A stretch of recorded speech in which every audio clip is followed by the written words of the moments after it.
స్థానిక మిత్రులు సహచర మంత్రివర్యులు అజరుద్దీన్ గారికి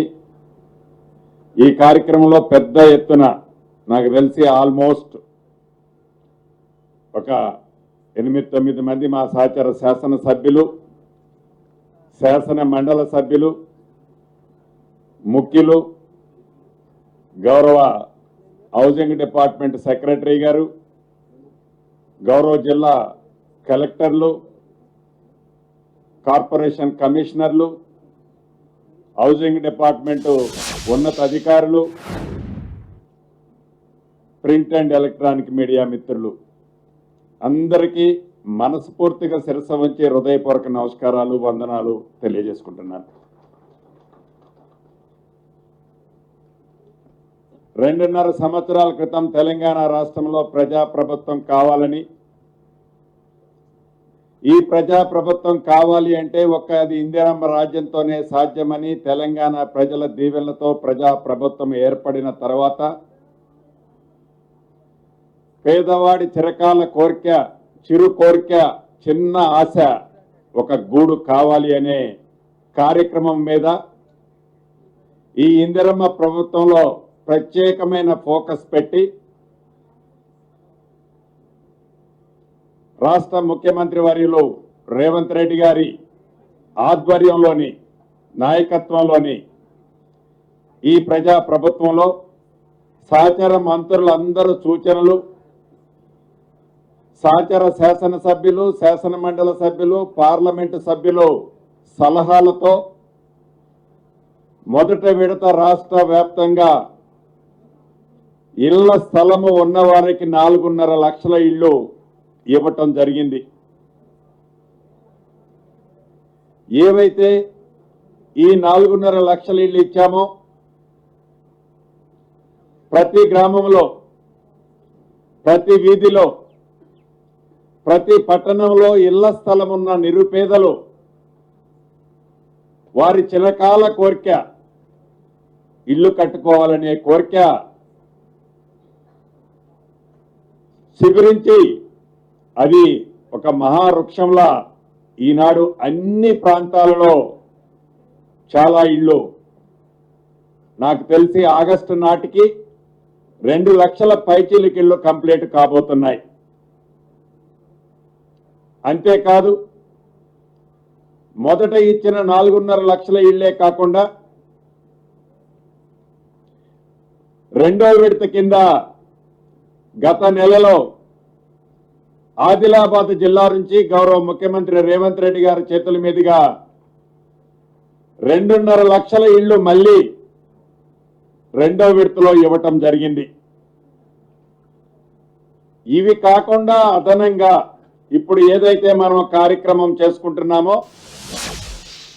ఈ 8 లక్షలు, ఈ 7 లక్షల ఇళ్లు ఏవైతే ఉన్నాయో ప్రధానంగా ఈ ఇళ్ల స్థలము ఉన్నవారే కట్టుకునే అవకాశం ఉంది. ఇళ్ల స్థలము లేని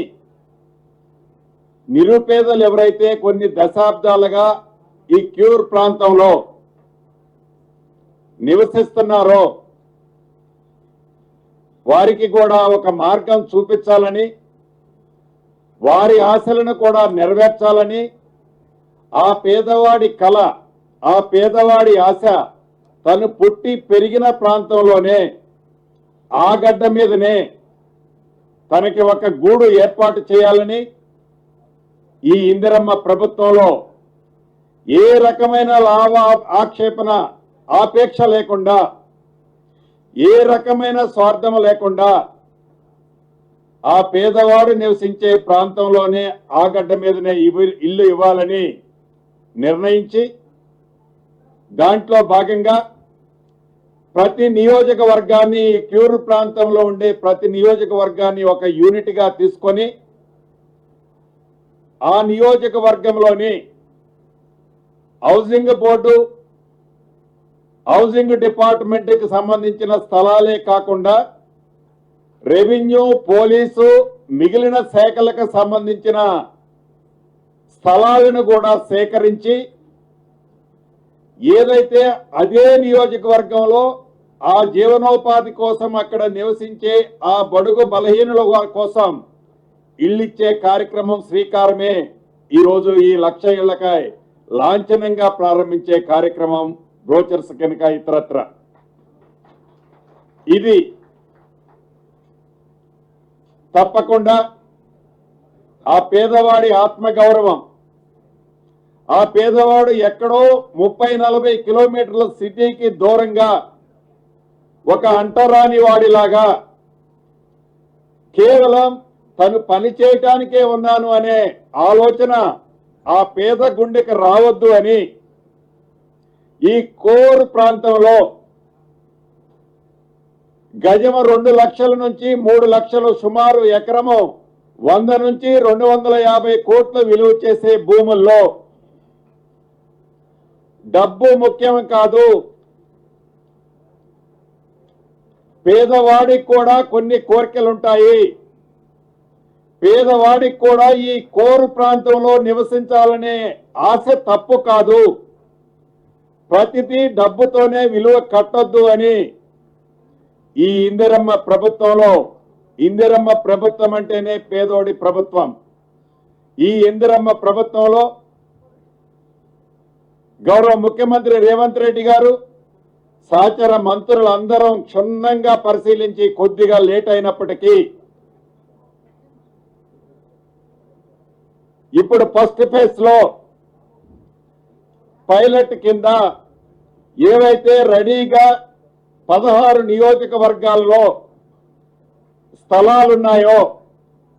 ఆ స్థలాలకు సంబంధించిన దాంట్లో ప్రతి నియోజకవర్గంలో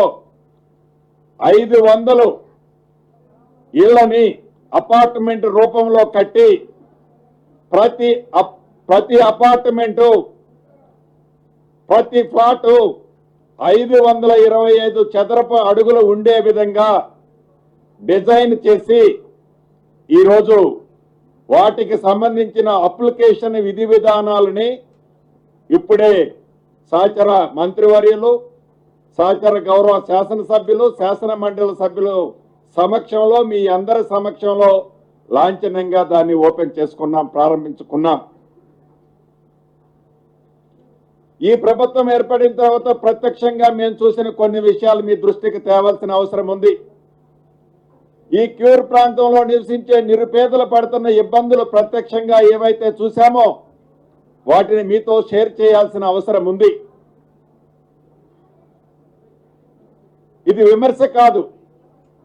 ఆనాటి ప్రభుత్వం యొక్క ఆలోచన విధానంలో చిన్న పొరపాట్ల వల్ల వారి ఆలోచనని సరిగ్గా పెట్టి ఉంటే ఆ కట్టిన కొద్దో గొప్ప ఇళ్ళైనా కూడా నిజంగా నిరుపేదలకి ఉపయోగకరంగా ఉండేవి. అలా చెయ్యని కారణంగా ఏవైతే వారు కట్టాము డబుల్ బెడ్రూమ్ అని చెప్పే వాటిలలో ఎలక్షన్లకి కపుల్ ఆఫ్ మంత్స్ ముందు బెనిఫిషరీస్